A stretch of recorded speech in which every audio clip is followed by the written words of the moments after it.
31 de enero de 1943. En un sótano bajo las ruinas de Stalingrado, el mariscal de campo Friedrich Paulus contemplaba un documento que nunca imaginó firmar. El ascenso a mariscal había llegado horas antes. El mensaje de Hitler era claro. Ningún mariscal alemán se había rendido jamás. Era una orden disfrazada de honor, una jaula dorada con una sola salida honorable. Pero Paulus había terminado con ese tipo de honor. A su alrededor, el Sexto Ejército había dejado de existir como fuerza combatiente. De los casi 290.000 hombres cercados 11 semanas antes, quizás 90.000 permanecían vivos. La mayoría apenas podía mantenerse en pie. Habían comido los caballos en diciembre. En enero, hervían botas de cuero para tener algo en el estómago. Los oficiales soviéticos entraron al sótano. Paulus se levantó, su rostro demacrado, su uniforme colgando de un cuerpo que había perdido 20 libras. Firmó el documento de rendición con una mano que temblaba, no de miedo, sino de agotamiento, hambre y el peso de lo que significaba ese momento. Su último mensaje a Hitler no contenía drama. El Sexto Ejército había mantenido su posición hasta el último hombre por el Führer y la patria. Las palabras eran correctas, formales, vacías. El Sexto Ejército estaba destruido. Pero mientras Paulus firmaba, algo más grande también se rendía. La creencia de que la retirada era temporal, que los reveses podían revertirse. El mariscal de campo Erich von Manstein comprendió antes que la mayoría. Como comandante del grupo de ejércitos Don, intentó relevar Stalingrado en diciembre, llegando a 30 millas antes de que las fuerzas soviéticas lo detuvieran. Había instado a Paulus a romper el cerco. Hitler lo había prohibido. Después de Stalingrado, Manstein argumentó por retirada estratégica, ceder territorio para preservar fuerzas, intercambiar espacio por tiempo. Las matemáticas eran simples. La Unión Soviética tenía más hombres, más fábricas, más capacidad para absorber pérdidas. Alemania ya había comprometido todo al frente oriental, y no era suficiente. Manstein propuso la estrategia del golpe de revés, dejar que los soviéticos avanzaran, estiraran sus líneas de suministro, luego contraatacar contra sus flancos. Requería ceder terreno, aceptar que las fuerzas alemanas se retirarían, a veces cientos de millas, antes de volverse para atacar. La respuesta de Hitler fue inmediata y absoluta, ni un paso atrás. Cada metro cedido voluntariamente era un metro que nunca se recuperaría. El territorio era prestigio, la retirada era derrota. Manstein intentó diferentes argumentos con mapas, informes de bajas, explicaciones de arte operacional. Hitler escuchaba, a veces durante horas, luego se negaba. La primavera de 1943 trajo una breve estabilización. Ambos bandos se reconstruyeron y planificaron. Hitler ordenó preparativos para la Operación Ciudadela, una ofensiva masiva contra el saliente de Kursk. El coronel, general Heinz Guderian, se opuso a Ciudadela desde el inicio. El hombre que había sido pionero de las tácticas Blitzkrieg vio desastre en el plan. Los soviéticos sabían que el ataque venía. Habían tenido meses para prepararse. El saliente de Kursk no era una vulnerabilidad, era una fortaleza con múltiples líneas defensivas, millones de minas, miles de cañones antitanque. Guderian argumentó que las divisiones blindadas reconstruidas de Alemania debían conservarse para defensa móvil. Atacar las defensas soviéticas preparadas destrozaría estas divisiones sin ganancia estratégica.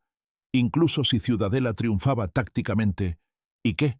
No cambiaría el desequilibrio fundamental de fuerzas. La ofensiva se lanzó el 5 de julio. En días, se había avanzado apenas 10 millas a un costo catastrófico.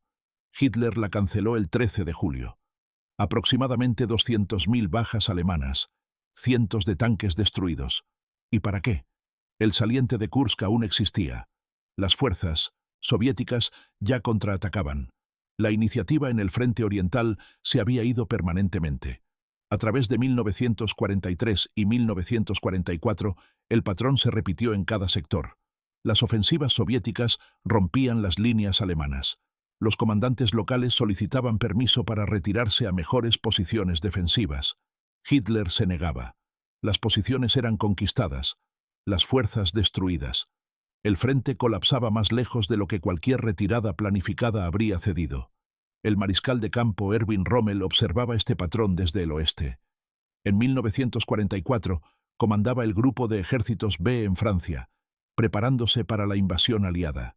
Rommel había combatido en el norte de África. Había aprendido qué sucedía cuando enfrentabas a un enemigo con superioridad material abrumadora. La invasión llegó el 6 de junio. En días, Rommel supo que la batalla estaba perdida. Los aliados habían establecido su cabeza de playa. El poder aéreo aliado hacía que el movimiento diurno fuera suicida. El 15 de julio de 1944, Rommel escribió un memorando a Hitler. El mensaje era inequívoco. La situación militar obliga a sacar las conclusiones apropiadas. Las conclusiones apropiadas significaban negociar el fin de la guerra. La guerra estaba perdida. La única pregunta era cuánta destrucción más soportaría Alemania antes de admitirlo.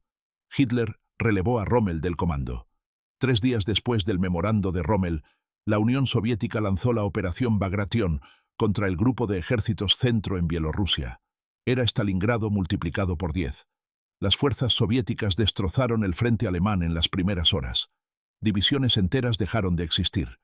Cuando Bagration terminó en agosto, 28 divisiones habían sido eliminadas. Aproximadamente 400.000 bajas alemanas. Las pérdidas excedieron Stalingrado. En enero de 1945, Guderian presentó evidencia de una acumulación soviética masiva para una ofensiva en Polonia y Prusia Oriental. La inteligencia era abrumadora. La respuesta de Hitler entró al registro histórico. El mayor engaño desde Genghis Khan. La ofensiva se lanzó el 12 de enero. En semanas, los ejércitos soviéticos habían alcanzado el río Oder, a 40 millas de Berlín. Guderian intentó nuevamente en febrero, argumentando por evacuar el bolsillo de Curlandia, donde 26 divisiones estaban aisladas sin lograr nada. Hitler se negó. Guderian le dijo a Hitler directamente que la guerra estaba perdida, que Alemania enfrentaba destrucción completa, que el único curso racional era buscar términos. Hitler lo relevó de su posición. Hitler se suicidó el 30 de abril. El 7 de mayo de 1945, el general Alfred Jodl firmó el instrumento de rendición incondicional en Reims, Francia. La ceremonia fue breve, formal, vacía de drama. Los números en la rendición contaban la historia. Aproximadamente 7.600.000 prisioneros de guerra alemanes en manos aliadas, 5.300.000 militares alemanes muertos, millones más heridos o desaparecidos. Un ejército que había marchado a Polonia en septiembre de 1939 con la confianza de victoria inevitable, había retrocedido todo el camino hasta Berlín y más allá. Entre las firmas de Paulus en Stalingrado y de Jodl en Reims, yacían 2 años y 3 meses de retirada permanente, que nunca fue llamada retirada, de líneas defensivas que existían solo en mapas, de ejércitos que lucharon y murieron en su lugar porque la retirada estaba prohibida, incluso cuando era la única opción sensata. Los comandantes sabían. La evidencia era abrumadora. La trayectoria era clara. Pero el sistema que servían valoraba el fanatismo sobre la racionalidad, la propaganda sobre la verdad, la intuición de Hitler sobre la realidad militar. Así que lucharon, retrocediendo hasta la rendición incondicional. Y la retirada solo fue reconocida como permanente cuando no quedaba ningún lugar al cual retirarse.